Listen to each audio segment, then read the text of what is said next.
विश्वविद्युत हिमवंत पहाड़ू शैल शिखर नभचू महिचारू सिंह विपुल him मंडित भ्राजे कुंद किरीट मनहु सिर साजे। विश्वविख्यात हिमालय नाम का एक पर्वत है। उसकी सुंदर चोटियां आकाश को चूमती हैं। अत्यधिक बर्फ से ढके हुए उसके शिखर इस प्रकार शोभायमान होते हैं मानो वह पर्वत अपने सिर पर कुंद के फूलों के मुकुट पहने हुए हों। हरित भरित हिमा शैल तराई बेली विपट तृण शोभित भाई खग मृग मुक्त करहि अभिसारू इत उत डोलहि बोलहि चारू। हिमालय पर्वत की हरी भरी तलहटी तरह तरह के वृक्षों लताओं और तिरों से शोभायमान होकर बड़ी अच्छी लगती है। वहाँ तरह तरह के पशु पक्षी मुक्त रूप से विहार करते हैं और इधर उधर घूमते हुए सुंदर मीठी बोली बोलते हैं। जनपद कपिला वस्तुते ठामो राजत राजनगर सहनामो सुदोधन जनपद जनराजू करहि सचिव मत शासन काजू। उसी स्थान पर कपिल वस्तु नाम का एक जनपद था। उसी नाम की उसकी राजधानी भी थी। उस जनपद में सुदोधन नाम के राजा थे जो सचिवों की राय से शासन करते थे। नाम महामाया बड़ी रानी रूपशील गुण मानिक खानी प्रजापति लघु दूसरिया जाया शील सुगंधित कंचन काया। राजा सुदोधन के महामाया नाम की बड़ी रानी थी जो रूपशील और गुण रूपी मणियों की खान थी। उससे छोटी प्रजापति दूसरी रानी थी जिसकी कंचन के समान काया शील से सुगंधित थी अर्थात वह जितनी रूपवती थी उतनी ही शीलवती थी। लागहि दूनहु भगिनी ते पूरित शील सने मन बच कर माया भीन समा भीन भई दुई देह तथागत बुध नमामि। वे दोनों एक दूसरे की बहन लगती थीं। दोनों शील स्नेह से परिपूर्ण थीं। वे मन वचन और कर्म से एक रूप थीं। केवल उनके शरीर अलग अलग थे। भय जब गर्भवती बड़ी रानी अधिप उरावन जाई बखानी राजपुरोधहि बोली पठावा विधिवत मंगल पाठ करावा। जब बड़ी रानी गर्भवती हुई तब राजा को इतना हर्ष हुआ जिसका वर्णन नहीं किया जा सकता। उन्होंने राजपुरोहित को बुलवाकर विधि पूर्वक गर्भ मंगल संस्कार करवाया। चेरी चतुर चौ फेरी लगाई राखहि छकनी की नाई भोजन पान शयन स्नाना सविधि करावहि समदम दाना। राजा ने कुशल दासियों को रानी के चारों ओर लगा दिया। वे आँख की पुतली की तरह उसकी रखवाली करती थी। उसके खाने पीने सोने नहाने आदि की व्यवस्था करती थीं तथा विधि पूर्वक उससे समन दमन दान आदि शुभ कार्य करवाती थी। सेवा टहल कर हे दिन राती कारण देहि न दीपक बाती रानी हुनीत नयन नियमानुसरई सात्विक खान पान सब करई। वे दिन रात उसकी सेवा टहल करती थीं। उसे कोई परिश्रम का काम नहीं करने देती थी। रानी भी सदैव निर्धारित नियमों का पालन करती थी, उत्तम खान पान ही लेती थी। वर्जित मद मांस नहीं लेई, मन बच कर्म धर्म चित देई। विरत विलास विकार न जीते, पालत आस मास नव बीते। वर्जित मांस मदिरा नहीं लेती थी, मन वचन और कर्म से धर्म में चित लगाए रहती थी। सभी भोग विलासों से विमुख होकर, सभी दूषित मनोविकारों को जीतकर पुत्र की आशा लगाए हुए 9 महीने बीत गए। प्रथम प्रसव आस न लखी, भई रानी भय भीत। हाथ जोड़ी जन पालसन, बोली बचन विनीत। तथागत बुद्ध नमामि।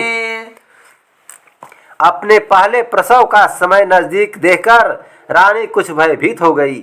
एक दिन वह हाथ जोड़कर राजा से विनम्र वचन बोली। रीत पुनित पी तरकुल केरी, पालन चाहती चरण की चेरी।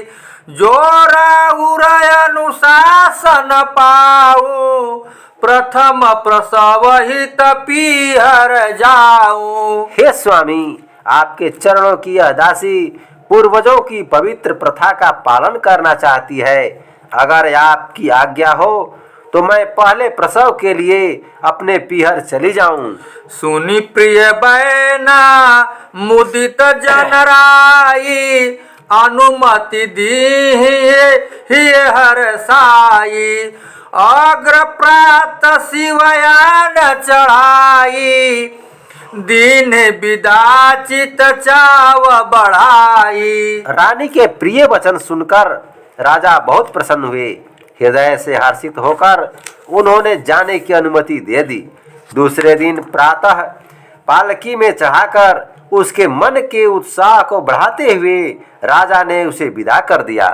पिए मुख हेरी नयन भरि नीरा, थामी रयूर प्रेम अधीरा।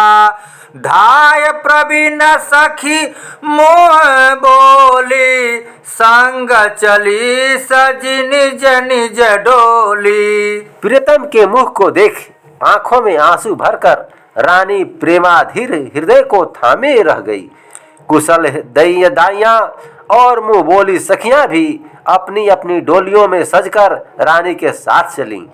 बास बसना सन बहुपाना, लादी चले खर खचर नाना। सज्जित अस्त्र शस्त्र भट बाके, डोली न संग चले ही आके। आवश्यक बर्तन, कपड़े और खाने पीने की वस्तुएं लादकर अनेक गधे और खच्चर रवाना हुए। अस्त्र शस्त्र से सजे हुए बहादुर योद्धा अपने घोड़ों को हाँकते हुए डोलियों के साथ साथ चलने लगे।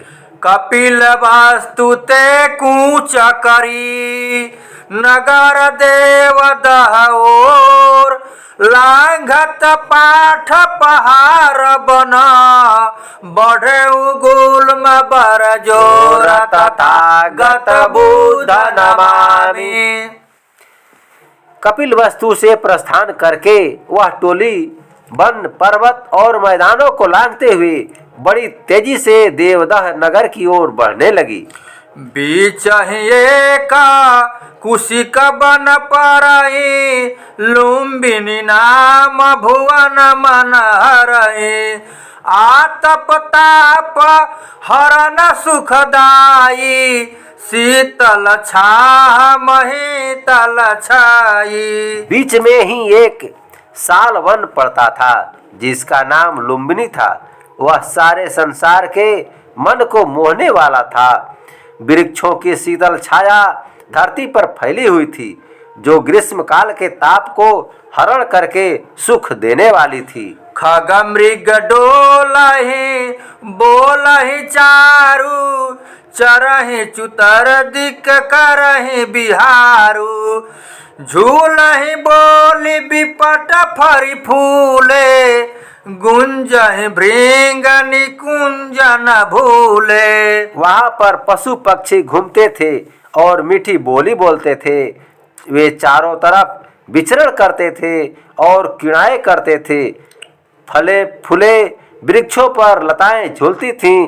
कुंजों में मतवाले भंवरे गुंजार करते थे। पवन झकोरन के झकझोरे, तरु फल फूल झरहि बर जोरे। साल विपिन लहि शीतल छाही, बिरमी गयउ दल कानन माही। हवा के झकोरे वृक्षों को झकझोरते थे तो उनसे बरबस फल फूल और पत्ते झड़ते थे। साल वन में शीतल छाया पाकर वह दल वहीं ठहर गया। विपिन बहारा निरख हरसानी, बागन लागी मुदित मन रानी। पवन झकोर झुकी तरु डारी, उरझी झाग सही सुकुमारी। जंगल की बहार देखकर रानी बहुत हर्षित हुई। प्रसन्न मन से इधर उधर घूमने लगी। उसी समय हवा के झोंके से एक पेड़ की डाली नीचे की ओर झुकी। सुकुमारी रानी ने उत्साह से उछलकर उसे पकड़ लिया। तेहि छीन पवन प्रकोप वसा, ऊपर उठ गए डार। छारी न पाई भीति बसा, टंगी गगन लाचार। तथागत बुद्ध नमामि। उसी क्षण हवा के प्रकोप से वह डाली फिर से ऊपर उठ गई। वह भय के कारण उसे छोड़ न पाई और लाचार होकर ऊपर टंग गई। छीन नीचे छीन ऊपर जावे, चरण धरा तल टेकी न पावे। भय बस छारी न पावती डारी, अकबकाती अति कातर नारी। उस डाली के साथ वह कभी नीचे और कभी ऊपर उठ जाती थी। जमीन पर पैर नहीं टिक पाती थी। भयवश डाली छोड़ भी नहीं पाती थी। वह भयभीत नारी अत्यधिक घबरा रही थी। तेहि छीन तेज प्रसव की पीरा, उठी उदर भई निपट अधीरा। छूटत डारी नारी अकुलानी, गिरी पछार खाई भूये रानी। उसी समय उसके पेट में तेज प्रसव की पीड़ा उठी, जिससे वह बहुत व्याकुल हो गई। तभी रानी के हाथ से डाली छूट गई और वह पछाड़ खाकर जमीन पर गिर पड़ी। सुनत ही चीखा धाय सब धाई, इत उत घेरी चेरी बहुआई। भई पीर बस बाम बिहाला, प्रसव पुनित भयउते ही काला। उसकी चीख सुनते ही धाय दौड़ पड़ी। इधर उधर से घेरा बनाते हुए बहुत सी दासियां भी आ गई। रानी प्रसव पीड़ा से व्याकुल हो गई। उसी समय पवित्र प्रसव हुआ। लाल गौर तनु जनु मधुमोवा, कहाँ कहाँ कही बालक रोवा। मास बिसिखती थी पूरन मासी, भयउ प्रगट शिशुलोक प्रकाशी। उसका शरीर लाल और गोरा था, मानो शहद में मोया हुआ हो। बालक पैदा होते ही कहाँ कहाँ कहकर रोने लगा।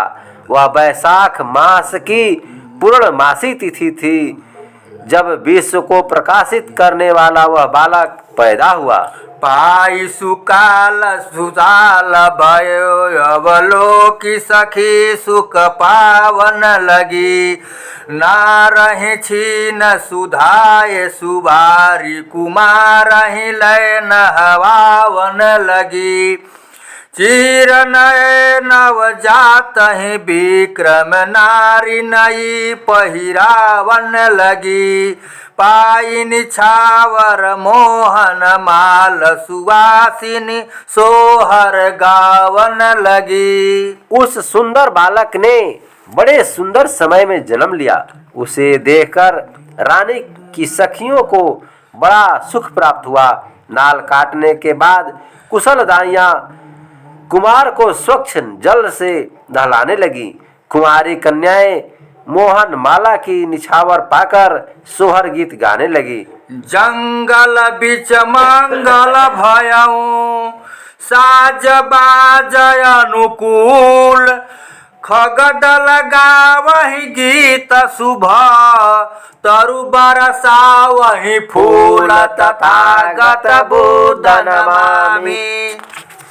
उस समय सभी राज सज्जा अनुकूल थी। जंगल के बीच मंगल हो गया था। तरुवर पुष्प वर्षा कर रहे थे। पक्षी मंगल गीत गा रहे थे। देवदत्त अनिरुदय नंदो साक्य कुमार सबे सब छंदो। लागहि ते सब बंधु चचेरे खेलन हेतु रहि घर घेरे। देवदत्त, अनिरुद्ध, आनंद आदि सभी साक्य कुमार स्वच्छंद भाव स्वभाव के थे। वे सब राजकुमार सिद्धार्थ के चचेरे भाई लगते थे और उन्हें खेलने के लिए घर में घेरे रहते थे। खेल कूद कछु तिनहि न भावहि कर नय हेरण्य न जावहि। देत दबाव कबहू बन जाहि पायहु घात बंधहि ब्रिंग नाहि। राजकुमार को खेल कूद कुछ भी अच्छे नहीं लगते थे। वे शिकार खेलने के लिए जंगल में भी नहीं जाते थे। अगर दबाव देने पर कभी वन में चले भी जाते थे तो मौका पाने पर भी मृगों का वध नहीं करते थे। थकित सुरंग ही हाफत पाई बीच थमहि घुड़ दौर बिहाई। परम विलक्षण लक्षण देखी संकित भूप अनागत लेखी। थके हुए घोड़े को हाँफते देखकर वे घुड़दौड़ की प्रतियोगिता छोड़कर बीच में ही रुक जाते थे। उनके विचित्र लक्षण देखकर राजा भविष्य की कल्पना करके सशंकित हो जाते थे। एक बार कल कुंजन माही बैठी रहे तरु पल्लव छाही। और चकयाई ते ही कालू भूमि गिरे उसर विद्ध मरालू। एक बार राजकुमार सुंदर कुंजों में तरु पत्रों की छाया में बैठे हुए थे। अचानक उसी समय वहां पर बाणों से घायल एक हंस जमीन पर आ गिरा। राजकुमार शशंक उठी हंस ही लीन उठाई। झारी पोछी पुचकारी पुनी काढ़े ही बाण बनाई तथागत बुद्ध नमामि। सशंकित राजकुमार ने उठकर हंस को उठा लिया। फिर उसे झाड़ पोंछकर दुलारते हुए सावधानी से बाण निकाला। भृंगल तारस घाव लगाई बांधी दीनी पट वृत्ति बनाई। देवदत्त तेहि अवसर आवा इत उत पेखी न पाखी पावा। घाव में भृंग लता का रस लगाकर कुमार ने कपड़े की पट्टी बनाकर बांध दी। उसी समय देवदत्त वहां आया। उसने इधर उधर देखा लेकिन पक्षी को नहीं पाया। बोला विधा भयउ मन मम बानु आहत हंस गिरऊ यही थानु। गयऊ हेराई न देत दिखाई देखहु होते हूँ बताई। देवदत्त कहने लगा, मेरे बाण से विद्ध होकर एक घायल हंस इसी स्थान पर गिरा है। पता नहीं कहाँ खो गया, दिखाई नहीं देता। तुमने यह देखा हो तो बता दो। कह सिद्धार्थ शकुन मैं पावा, कांढी बिसीख बट बांधी बचावा। दीन शरण अतियारत पाई, राखे हूँ ताहि बहुर लाई। सिद्धार्थ ने कहा, वह पक्षी मैंने पाया है, उसका बाण निकालकर पट्टी बांधकर उसे मरने से बचाया है। अत्यंत दुखी देखकर मैंने उसे शरण दी है, उसे अब भी हृदय से लगा रखा है। सुनत ही मीठी सहद समबानी, बोली उठे कटुते वरतानी। जन्म ही के तुम काहि लहु, बिनु श्रम लाभ समेट न चाहूं। शहद के समान मीठी बाणी सुनते ही देवदत्त त्योरी तान कर बोला, तुम जन्म के ही आलसी हो, बिना परिश्रम के ही लाभ समेटना चाहते हो। आगत पास प्रयास बिनु, वस्तु पराई पाई। कीन काजू घाई तुम, लीन दबोची दबाई। तथागत बुद्ध नमामि। पराई वस्तु को बिना प्रयास के आई हुई पाकर तुमने जी भर कर अपकार्य किया और उसे दबोचकर दबा लिया। दमखम होई त कर धनुधारी, लेहु तुम्हें किन साउज मारी। दे न चाहूं पद पानी न भाई, ले न चाहूं बड़ी मीन बराई। आकर ताकत हो तो हाथ में धनुष बाण धारण करके तुम भी शिकार क्यों नहीं मार लेते। हे भाई, तुम पानी में पैर नहीं रखना चाहते, पर सबसे बड़ी मछली छांट कर लेना चाहते हो। अब तुम मानी सिखावन ले हूँ, साउंज बेगी शिकार ही दे हूँ। कह करुणे सबिहग पर ऐसे, तुम अधिकार जतावहु कैसे। अब तुम मेरी सीख मान लो और शिकारी का शिकार यथाशीघ्र वापस कर दो। करुणाशील कुमार ने कहा, तुम इस पक्षी पर इस प्रकार अपना अधिकार कैसे बता रहे हो। ले न चाहूं तुम या कर प्राणा, दे न चाहूं मैं जीवन दाना। भक्षकते बढ़ी रक्षण हारू, तुम ते मोर अधिक अधिकारू। तुम इस पक्षी के प्राण लेना चाहते हो, मैं इसे जीवन दान देना चाहता हूँ। मारने वाले से बचाने वाला बड़ा होता है, अतः इस पक्षी पर तुमसे अधिक मेरा अधिकार है। तजब नयाहि तजब बरु प्राणा, देवदत्त सुनिते वरताना। द्वंद दान तुम मोकह देहु, जीतहु द्वंद हंस ही लेहु। मैं इसे न छोड़ूंगा, चाहे प्राण भले ही छोड़ दूं। यह सुनते ही देवदत्त की त्योरी चढ़ गई। वह कहने लगा, तुम मुझसे द्वंद युद्ध कर लो, अगर द्वंद में जीत जाओ तो हंस ले लो। हारहु द्वंदत देहु पतंगा, अस कहीं खींची संभारे सिखंगा। कह सिद्धार्थ तजहु ऋषि भाई, होहि काहु न लाहु लड़ाई। अगर द्वंद में हार जाओ तो पक्षी मुझे दे दो। ऐसा कहकर उसने अपनी तलवार मयान से बाहर निकालकर हाथ में संभाल ली। सिद्धार्थ ने कहा, हे भाई, क्रोध त्याग दो, लड़ाई करने में किसी का लाभ न होगा।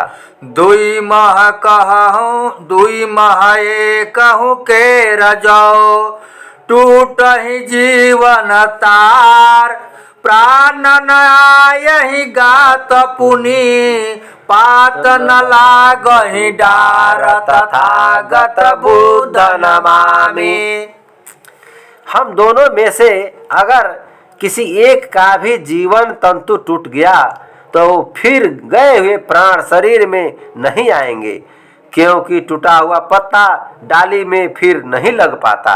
लेहु सभा महा न्याय कराई, लेहु की देहु विहंग बिहाई।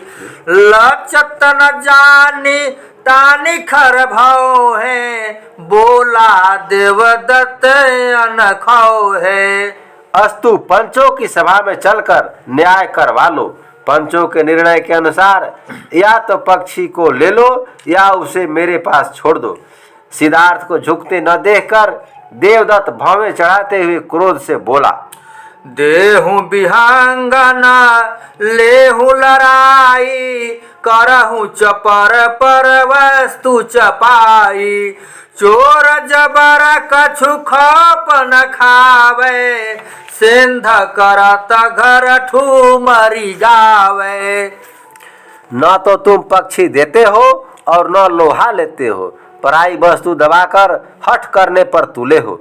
बड़े चोर को किसी का भय तो होता नहीं, वह घर में सेंध भी करता जाता है और साथ में ठुमरी गीत भी गाता जाता है। वही हाल तुम्हारा है। जो असहाला अब ही जुवराजा, कह रहे हूँ का भय पर राजा। मैं प्रियवादी सहूँ रदाहू, अप्रिय बैन न बोलूँ काहूँ। हे युवराज, अगर तुम्हारा अभी यह हाल है तो राजा होने पर क्या करोगे? जो भी हो, पर मैं तो प्रिय भाषी हूँ, अपने हृदय के दाह को सह लेता हूँ, पर कभी किसी को कठोर वचन नहीं कहता। मौन रहूं कछु कहूँ न आगे, लाहू न मुँह फटके मुँह लागे। मोहित पान बान चौपाऊ नयाना, बात तुम्हारा ही करऊं प्रमाना। अस्तु मैं मौन रहना चाहता हूँ, आगे कुछ भी नहीं कहना चाहता। तुम्हारे जैसे मुंह फट के मुंह लगने से कोई लाभ नहीं है, मेरे लिए दूसरा उपाय भी नहीं बचा है। अस्तु मैं तुम्हारी बात को स्वीकार कर लेता हूँ। पंच सभा मह चलहूँ अब, तह पर ठोकी बजाई। दीने हूँ मोहिन दोष पुनी, लीने हूँ न्याय भंजाई। तथागत बुद्ध नमामि। ठीक है, अब पंच सभा में चलो, वहाँ खूब ठोक बजाकर न्याय भुना लो, बाद में मुझे दोष मत देना। पुनि कछु बात न कि नहीं सिको, आए न्याय सभा मह दो। आगत जो ही अनागत जाना, बोली उठे हंसी पंच प्रधाना। इसके बाद किसी ने कोई बात नहीं की। दोनों न्याय सभा में आए। उन्हें आया देखकर आगे की बात भांपकर पंच प्रधान हंसकर बोले, तुम कस न्याय सभा मह आए, कौन विवाद पटावन लाए। रहूं न मौन कहूँ मुँह खोली, लेहू न्याय तुला पर तोली। तुम लोग न्याय सभा में कैसे आए? कौन सा झगड़ा निपटाने के लिए लाए हो? अब मौन मत रहो, मुंह खोलकर साफ साफ बताओ। इस न्याय सभा में तुम न्याय के तराजू पर तौल कर सच्चा न्याय ले सकते हो। पाई प्रबोधन हिय हरसावा, देवदत्त बढ़ी सन मुख आवा। देखी उड़त नभ हंस कतारा, चाप चढ़ाई बिसिख मैं मारा। पंच प्रधान के आश्वासन पाकर देवदत्त हृदय में हर्षित हो गया और सामने आकर बोला, आकाश में हंसों की एक कतार उड़ रही थी, मैंने उसे में अपना धनुष बाण चढ़ाकर एक बाण मारा। विध भयउ सर एक मराला, मरऊ गिरऊं तथापि न सोते ही काला। बिकल बिहाल भयऊं महिषाई, गिरऊं तथापि न गिरेऊं बनाई। मेरे उस बाण से एक हंस घायल हो गया, फिर भी वह उस समय मरा नहीं। वह व्याकुल होकर पृथ्वी पर गिर पड़ा, फिर भी वह ठीक से नहीं गिरा। भंग माझ सम झंकरत, झरत दूध सम झाग। गिरऊल सम उर बितल, पानी पराए लागत तथागत बुद्ध नमामि। फूटी हुई झांझ की तरह झंकार करते हुए तथा दूध के झाग के समान झरते हुए वह एक उल्का की तरह जमीन पर गिरकर पराए हाथ में लग गया। खींच बिसिखाती भोरित भाऊ, फारी नवल फट बांधे सिघाऊ। राखे सिताही बहुर गोई, होई मनहु प्रिय परिजन कोई। सिद्धार्थ ने अत्यंत भाव विभोर होकर उसके बाण को खींचा, फिर नया वस्त्र फाड़कर उसके घाव में पट्टी बांधी। अब भी वह उसे अपने हृदय से लगाए हुए है, मानो वह उसका कोई प्रिय स्वजन हो। देई न मांगे हूँ बात बनावे, तापर निज अधिकार जनावे। पंचायते सब न्याय निधानु, जानहि लोक अहेर विधानु। वह उसे मांगने पर भी नहीं देता, उल्टे बात बनाता है, उस पर अपना अधिकार जताता है। यहाँ सब पंच न्याय विधान है, संसार में शिकार संबंधी नियम जानते हैं। विध होई जो आयधु जासु, होत सदा सो साउंजतासु। करहि पंच जन न्याय निवेरी, मोक है वस्तु दिवा वही मेरी। यह नियम है कि जो शिकार जिस शिकारी के अस्त्र शस्त्र से घायल होता है वह उसी का माना जाता है। अस्तु पंच लोग मामले का न्याय करें और मुझे मेरी वस्तु दिलवाएं। देखी करुण मुख पक्ष न लेहि, दंड उचित अपकार ही देहि। अस कहि मौन भयऊ बचाला, बोले प्रंच प्रवर्तत काला। सिद्धार्थ का दयनीय मुख देखकर उसका पक्ष न लें, अपकारी को उचित दंड दें, ऐसा कहकर वाचाल देवदत्त मौन हो गया। तब शीघ्र ही प्रधान पंच बोले, विद्यमान प्रतिपक्ष सब सुने सी सचेत सटीक। दे सतर्क जवाब अब, जानी परे जो ठीक। तथागत बुद्ध नमामि। यहाँ पर उपस्थित प्रतिवादी ने वादी के सभी आरोपों को सचेत होकर विस्तार से सुना है। अब जो ठीक जान पड़े सावधानी से उत्तर दे। पंच सभा के अनुमति पाई, किन्ह निवेदन माथ नवाई। जह लगी जीव जंतु जगई, सब निज प्राण बचावन चाही। न्याय सभा की अनुमति पाकर सिद्धार्थ ने सिर झुकाकर निवेदन किया, संसार में जहाँ तक जीव जंतु हैं सभी अपनी जान बचाना चाहते हैं। मारत काटत होहि अधीरा, सब कह होई बराबर पीरा। अहि सब प्रतिपालन जोगु, कौनहु जीवन घालन जोगु।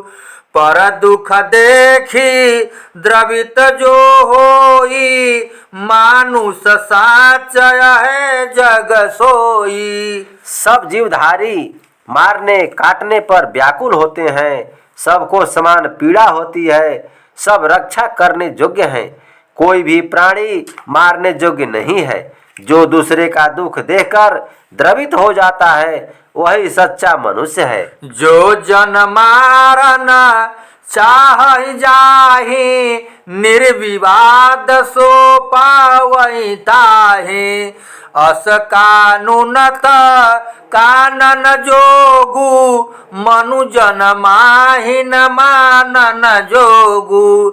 जो असी लोक प्रथा चली जावे तो सब गाय कसा वही पावे।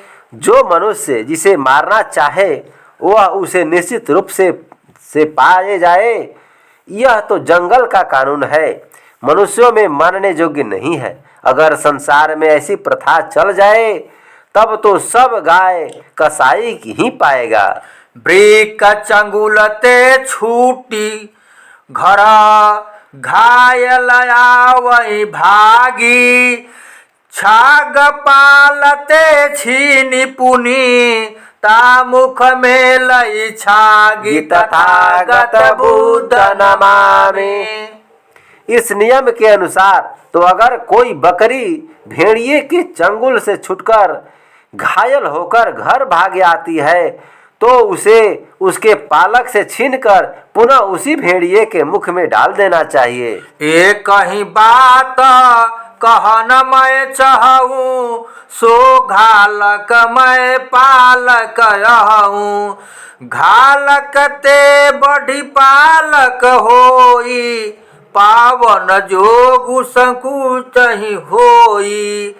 अंत में मैं एक ही बात कहना चाहता हूँ कि वह मारने वाला है और मैं बचाने वाला हूँ। मारने वाले से बचाने वाला बड़ा होता है, अस्तु पक्षी उसी को पाना चाहिए। सब पंचन कर सम्मत लीना पंच प्रवर पुनि निर्णय दीना। खग मृग बादि न मारन जोगु हिंसन कर्म निवारण जोगु। प्रधान पंच ने सभी पंचों से राय ली। उसके बाद इस प्रकार निर्णय दिया, व्यर्थ ही पशु पक्षियों को मारना उचित नहीं है, हाँ हिंसा कर्म रोकना ही उचित है। पर दुख देखी निवारहि साधु किन्ह कुमार न कछु अपराधु। बादि न दोष लगावई कोई विद्ध विहंग ही पावई सोई। सज्जन पुरुष दूसरे का दुख देखकर उसका निवारण करते हैं। ऐसा करके कुमार ने कोई अपराध नहीं किया है, उसे व्यर्थ ही दोष न दिया जाए। घायल पक्षी वही प्राप्त करे। लहि जय लाभ करुण रस कंदु उदित उराव मुदित मुख चंदु। भयउ मलिन मुख गयउ छाहु देवदत्त उर दारुण दाहु। जय लाभ होने पर परम कारुणिक कुमार सिद्धार्थ के मन में बड़ा हर्ष हुआ। मुख चंद्र प्रसन्नता से चमकने लगा। उधर देवदत्त का मुख मलिन हो गया, उत्साह भंग हो गया और हृदय में भयंकर जलन होने लगा। मित्रन के मन मोदय पारा अंक लगावहि बारहि बारा। देखी कुमार चरित उत करसु पौरन के ही पूरित हरसु। सिद्धार्थ के मित्रों के मन में अपार हर्ष हुआ। वे बार बार उन्हें हृदय से लगाने लगे। उनके चरित्र का उत्कर्ष देखकर पूर्ववासियों के हृदय भी हर्ष से भर गए। हरसाई करुणा धाम के गुण ग्राम सब गावन लगे। दरसाई चारु चरित्र गौतम मित्र मन भावन लगे। अनिरुद्ध नंद आगे आई उरलावन लगे।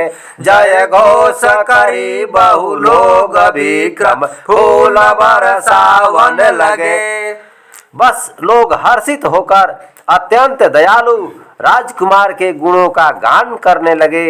अपने सुंदर चरित्र का प्रदर्शन करके वे अपने मित्रों के मन को अच्छे लगने लगे। अनिरुद्ध, नंद, आनंद आदि आगे बढ़कर उन्हें हृदय से लगाने लगे। बहुत से लोग उनकी जयकार करते हुए पुष्प वर्षा करने लगे। भय सोच संकोच बस सुनिया पिन जयकार, हिये लगाई हंस कह गवने गेह कुमार तथागत बुद्ध नमामि। अपनी जयकार सुनकर राजकुमार सिद्धार्थ संकोच बस चिंता मग्न हो गए। वे हंस को हृदय से लगाए हुए अपने आवास की ओर चल पड़े।